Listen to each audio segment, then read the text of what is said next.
मुझे आज भी अच्छी तरह याद है कि वो कुछ कहते कहते रुक गई थी। मैंने कहा, हाँ हाँ बोलो, घबराओ नहीं। उसने मेरे सामने नहीं पी थी। उसने कहा, पूरी बात बताओ। डॉपगन ने मेरी तरह ये महसूस करके कि उस औरत की जबान पर कोई और बात आई थी जो उसने रोक ली है, उससे कहा, उसने तुम्हारे सामने नहीं पी थी, फिर क्या हुआ? फिर क्या हुआ था? नहीं नहीं, उसने हमें टालने की कोशिश की, मगर वो दो पुलिस अफसरों की आंखों में धूल नहीं झोंक सकती थी।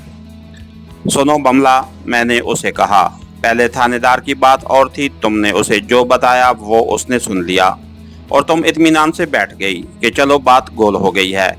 हम थाने से नहीं, पुलिस के बड़े दफ्तर से आए हैं। ये अंग्रेज पुलिस कप्तान है। तुमने सोचा नहीं कि इतना बड़ा अंग्रेज अफसर खुद क्यों आया है।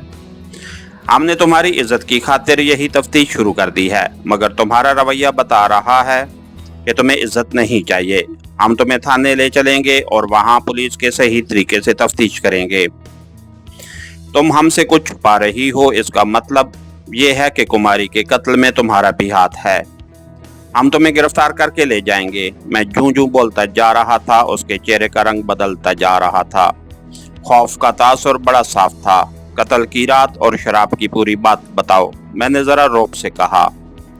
वो बात बताओ जो तुम्हारी जबान पर आ गई थी मगर तुमने निगल ली है। उसने मुझे कहा था कि 2 गिलास रख जाओ और तुम चली जाओ। बुमला ने जवाब दिया। मैं बोतल और 2 गिलास और खाने की कुछ चीजें उस कमरे में टीपाई पर रखकर चली गई थी।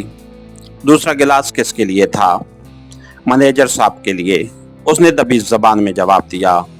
मैनेजर? इंस्पेक्टर डॉपगन ने हैरत से पूछा और मेरी तरफ सवालिया निगाहों से कहा, देखा, कहाँ का मैनेजर बमला? मैंने पूछा। ये मैनेजर कुमारी के पास आता रहता था। अजीत उसी जागीर का मैनेजर है, उसने जवाब दिया। बाहर मुलाजमों में मौजूद है? नहीं, उसने जवाब दिया। मालकन के कत्ल के बाद नजर नहीं आया? क्या वो अक्सर कुमारी के साथ शराब पिया करता था? कभी कभी, उसने जवाब दिया। क्या वो आधी रात तक भी कुमारी के उसी खास कमरे में रहता था? आधी रात के बाद तक भी, बमला ने जवाब दिया और उसने अचानक हाथ जोड़कर कहा, आपको अपने खुदा की कसम है किसी को ये न बताना कि मैंने आपको ये बात बताई है, वरना मैं मारी जाऊंगी। तुम्हें किसका डर है? मैंने कहा, कुमारी तो मर चुकी है, उसका राज बता दोगी तो वो तुम्हारा क्या बिगाड़ देगी। उसका बेटा मौजूद है, उसने कहा। उसकी आंखों में आंसू आ गए थे। कहने लगी, वो कहेगा कि तुमने अंदर की बातें बाहर क्यों निकाली हैं। बेटे को मालूम था कि उसका मैनेजर उसकी माँ के कमरे में आधी रात तक रहता और शराब पीता है। मुझे मालूम नहीं, उसने जवाब दिया। बेटा घर में रहता ही कब है? उसके चौंके आंसू बह रहे थे, इसलिए उसे तसल्ली दिलासा दिया और यकीन दिलाया कि किसी को पता नहीं चलने दिया जाएगा कि उसने हमें अंदर की बातें बताई हैं। इंस्पेक्टर डॉपगन ने भी उससे शफकत के लहजे में कहा कि उसे पूरा तहफ़्फ़ुज़ दिया जाएगा। मेरे दिमाग में ये आई कि मकतूला का ऐसा ही ताल्लुक जैसा उसने मैनेजर के साथ कायम रखा था, किसी और के साथ भी होगा। उस आदमी ने या मैनेजर ने रकाबत के होटल में आकर कुमारी को कत्ल कर दिया था। सॉरी, रकाबत के जोश में आकर कुमारी को कत्ल कर दिया होगा। मैंने उस शक के तहत बमला से पूछा कि कुमारी के पास और कौन रात देर तक रहता था।